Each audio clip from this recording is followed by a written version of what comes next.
somebody after experiencing COVID. Lots and lots of coughing threatens your lungs. The tunics tighten. You cannot expand your rib cage as well. Lots of different symptoms. Many of these, no one in this room has even thought would go with a visceral problem. For example, who thought thoracic outlet syndrome could be due to a visceral dysfunction? That's just a nerve, right? That's just it's your neck is out. Well, it could also be the substance fascia or the cupula of your lung, which attaches at the C7, by the way. Did you know that your lungs attach to C7? Who knew that? Good. Somebody teaches anatomy and physiology in this room. Do you? Yeah. Thought so. But the rest of us forgot that because we didn't use it. I had to relearn anatomy and physiology 10 years into practice. I've been doing this for 14 years now, 24 years in practice. If I had to give up every single tool, I'm also an acupuncturist, by the way. I would give up every single other tool but this if I had to give everything up but one. I'd keep this. It's more impactful than anything else I have in my tool bag, and I have a lot. So the answer is counterstrain. You can take a picture of that if you want. I'm not going to read it. Brian Tuckey is a brilliant genius who actually also has social skills. He's a good friend of mine, and I'm the second person he asked in the entire world to teach counterstrain, so I'm very proud of that fact. This man is very generous with his information, and he is the one who wrote the article on interstitial inflammatory stasis. If you look up interstitial inflammatory stasis and Brian Tuckey, or you asked me for my slides, and you can see it in the reference, you can read his article. So, treatment of the cardiopulmonary structures. This picture here is inside the lung looking up. Okay, so you can see that the lung is actually attached to your subclavian artery. It's attached to your brachial plexus. Okay, it's attached to the C7 vertebra. Your deep cervical fascia encases all of the viscera in your neck, including the carotid sheath, your pharynx, larynx, trachea, thyroid gland, etc. So we can have dysfunction in your thyroid because of a visceral problem as well. Or we can treat the arteries to the thyroid. The superior and inferior thyroid arteries are treatable. So we can treat those too. So here's a really quick case study here of a young woman I was at an event for Tony Robbins where he had us come in and do fascial counterstrain. Who knows that guy? It's kind of a loon, isn't he? But he has some good things to say. But he had us come to one of his retreats on health and life and wealth mastery, offering counterstrain to the participants. And we had people lining up out the door. There was 4 of us in one hotel room with 4 massage tables treating people all day long. So we couldn't take a huge long history. This woman comes in, she just said, fix my neck pain. I'm like, all right. So I do some joint oscillation testing, and I scan. So we have a cranial scan where we tell which system is in dysfunction. Turned out she had viscera. Didn't tell her that, just started working on her. And I'm, compressing around her pharynx and her lungs. And all of a sudden she goes, and her eyes get really big. And she's like, is it possible that you're also helping me with my breathing? And I said, well, as a matter of fact, I am. I'm working on the visceral attachment of your lungs. And she started to cry. And she said, I was born with my arm over my head going through the birth canal. And since I was born, I have never breathed through my left upper lobe, and I have never breathed through my left nostril. And she's like, she's breathing through the left nostril, she's inflating her left upper lobe. I started crying too. And we were both like, oh my gosh, this is absolutely miraculous. I never knew I could do that. That happens to me, by the way, still, this many years into doing this. I am still shocked by the things I can do, because there's so many things that counterstrain can do, nothing else can do. Like, Brian brought a guy's vision back. Navy SEAL who'd been blown up, he couldn't see out of one eye, brought his vision back by treating the ophthalmic artery and the optic nerve. I have brought in a 95-year-old guy, had a hearing test before and then after I treated him, and it got better. Not supposed to get better in your 90s. So you can see how this stuff is exciting. I forgot to advance the slide again. But here you have this patient who could not breathe, didn't tell me she couldn't breathe through her upper lobe and her nostril, and then all of a sudden, boom. After literally 15 minutes of treatment, she's breathing through her upper lobe. So mesentery, who has heard of mesentery? We just talked about mesentery being from The pharynx to the anus, very important structure. It contains the vessels, it contains the nerves that supply all of your organs. If you drive a truck over those, do you think there's going to be a problem with the organ? Yeah. Do you think maybe that might also cause, if all the structures in the back of my body are tight, I might have kyphosis, I have limited extension, and I have pain, right? Yes, also, we can have all sorts of things with C-reactive protein, systemic inflammation, etc. But here's a very simple case of a 22-year-old, very healthy young man who gets in a mountain biking accident, and he immediately seeks treatment. He had back pain, lack of thoracolumbar range of motion. Those were his complaints. His only system of dysfunction was what was threatened at the bike crash when his bike handle impaled his abdomen. He had no problems at all with his muscles, his joints, anything. Even though he couldn't move them, and he had lack of side-to-side and extension, he had lack of forward bend. Treatment of just the mesentery restored full range of motion, and his pain was gone. What does that tell us? All of this stuff that we're treating as musculoskeletal might not be a purely musculoskeletal problem. Your muscles get hijacked by your autonomic nervous system to protect a structure. It's like putting popsicle sticks on a broken finger. Okay, so we can have a problem in the body that is causing pain, and the patient comes in complaining of pain. They might not even tell you they have IBD. If we hadn't treated this young man, might he have developed IBD or IBS? Or constipation, or any number of different problems with his guts. Diverticulosis, absolutely. His mesentery was strangled. The mesentery is where we have lymph nodes, where we have vasculature, where we have nerves going into and out of our guts. So if that gets strangled because it's being protective, we have dysfunction. And then later we can develop disease. But guess what? We can reverse the disease process, we can reverse dysfunction, and we can clean things up just with using our hands. All of the other stuff is important. All of the stuff that's previously been talked about, yes, also important. And we also need to use our hands. We need to touch our patients. Okay, so I was gonna, let's see, how much time do I have left? 7 minutes. Oh, perfect. I have a case study. I'm gonna skip just know that valves and sphincters are important. The end. There's references, but I have, what I wanted to get was a patient in the audience who has trouble breathing and also has neck pain, and I found somebody. So, Steve, are you here? Well, you better be here, Steve. Well, there we go. Okay, good. All right, so, I would like everybody to be able to see this, so if you're in the back and you want to see a demonstration, please come up here.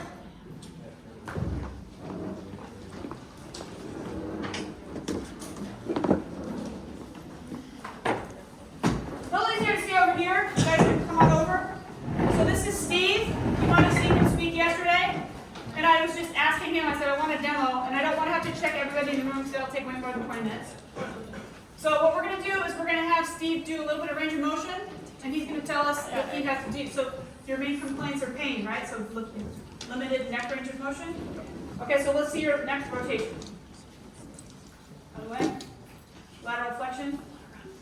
That sucks. Extension. Not terrible. Inflection. Good. And now let's put your arms like this, and then we're going to do a rotation. Okay? And the other way. Now, this is a really key one here. Put your arms at your sides, and then slide your hand down your leg. And then the other way. Okay, so I want you guys to watch something here. He's bending just right here. There's nothing happening here. So when I bend, you see my shoulder coming down, and then my whole spine is doing this. Right? That's what I want to see him do, but he's doing this. You see that? Yeah. Do that again. Look at the difference between he and I. Big difference, huh? Okay. That shows me that he has some large component going on, some large structure problem. It doesn't have to be visceral, but we're doing a visceral lecture, so it can be, we're doing visceral. By the way, when we teach the counterstrain classes, we teach it by system. We first teach the foundations, which is class 1. Then we teach visceral and mesentery. Then we teach artery. Then we teach 2 lymphatic venous classes, etc. Nerve 1, nerve 2. There's 3 musculoskeletal classes. There's an adipose class, etc. Okay, so there's a lot of classes to take. Turning around. Now I'm going to do very quickly what I do in clinic, and that's just a motion test, a joint oscillation test. Okay?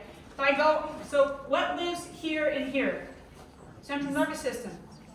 That kind of rules the body, tells the body what to do. Information goes in and out of the spinal cord. So if I find the most restricted segment in his central nervous system, because it's attached to the nervous system, I will find where to start.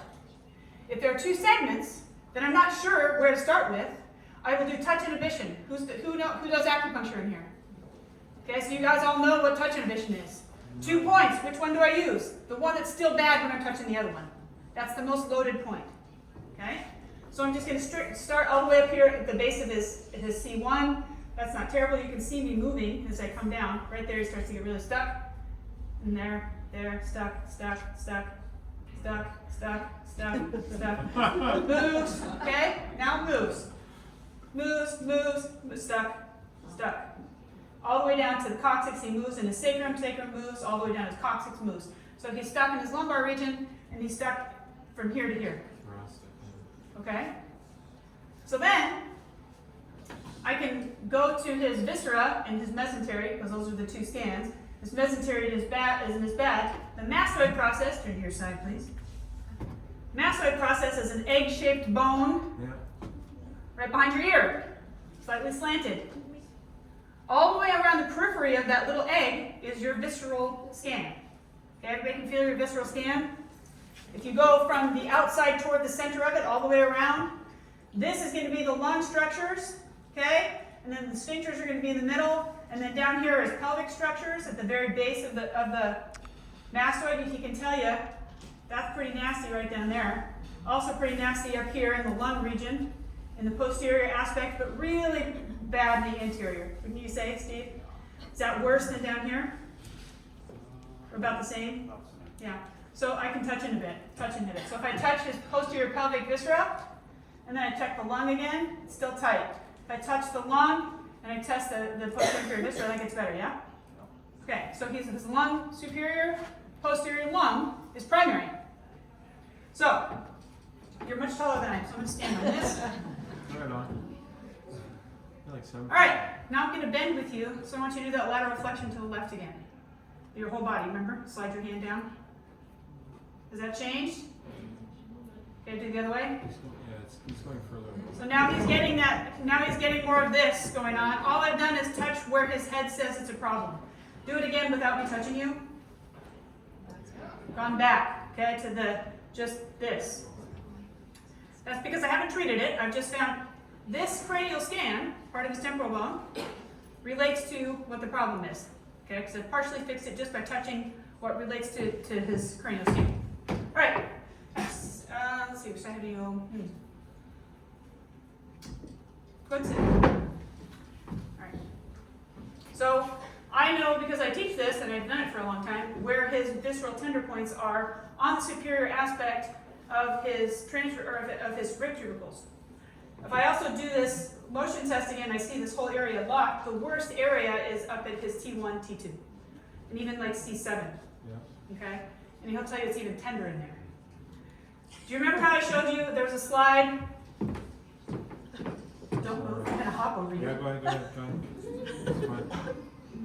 Oops. I won't move.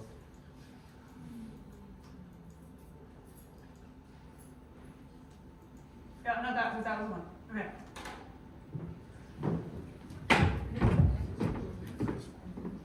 C7, those green things, by the way, that's in German, I believe, is attached to the pleural dome of the lung. Do you see that? Yeah. Who knew that?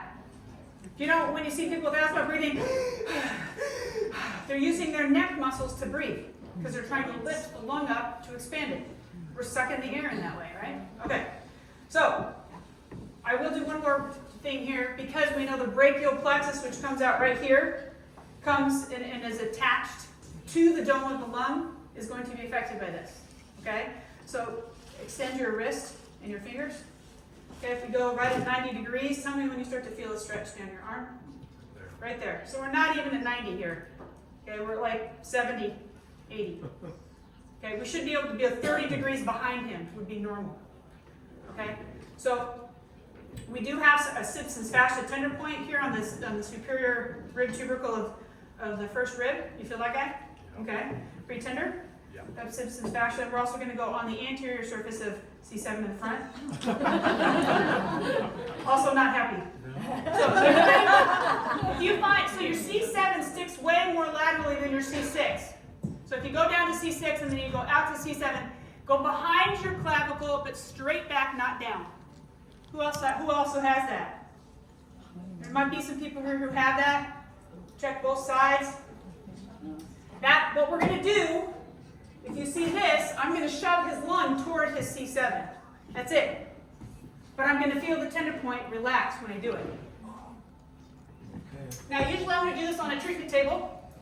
Don't have one, so we're going to do it with him seated. So I'm just going to grab this upper lobe of the lung. I'm going to be over this tender point right here, which he does not like. Okay? Again, it's tied, literally physically tied to the brachial plexus. So I'm going to compress posterior and drive the lung superior medial. How does that feel? Surprisingly better.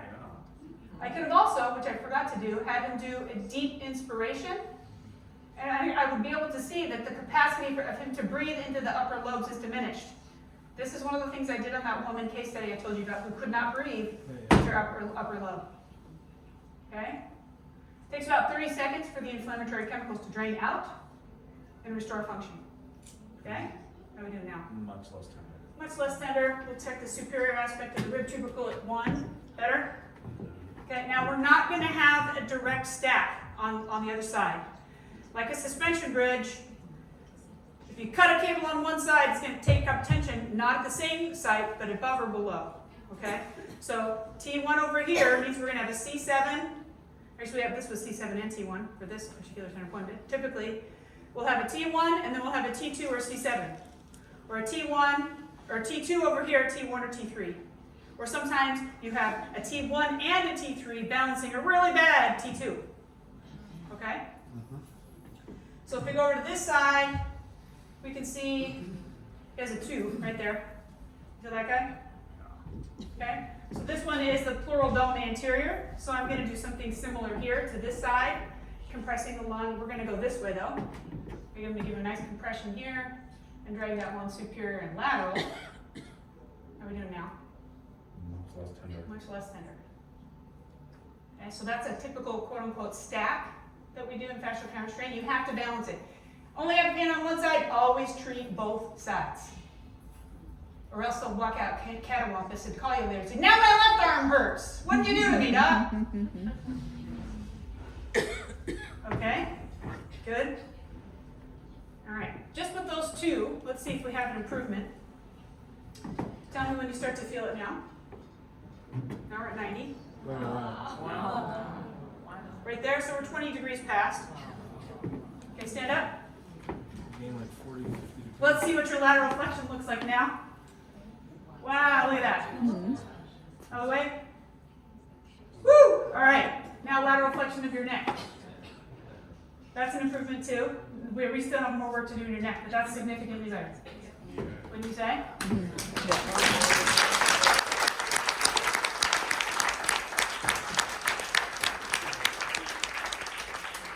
So if you guys want to learn this in my slides tomorrow, which I'm the last speaker tomorrow as well. If you want to learn this, there are schools, like I said, Kiné Formation, that's probably how I say it in French, I'm guessing. And then there's a school in Australia as well. Ask me for my slides. I'm 100% fine with people having recordings of anything I do. In fact, we recorded this today. If you want a recording of this, please ask for it. I want all of you to learn this. I also want you to know that there are references on the slide tomorrow, which isn't on the slide today. You can find practitioners that are near you to refer to. It takes a couple of years to really learn all of this. This is just a teaser, okay?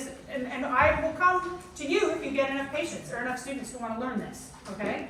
My mission is to get more of me out there. So please, please, contact me with anything. Thank you.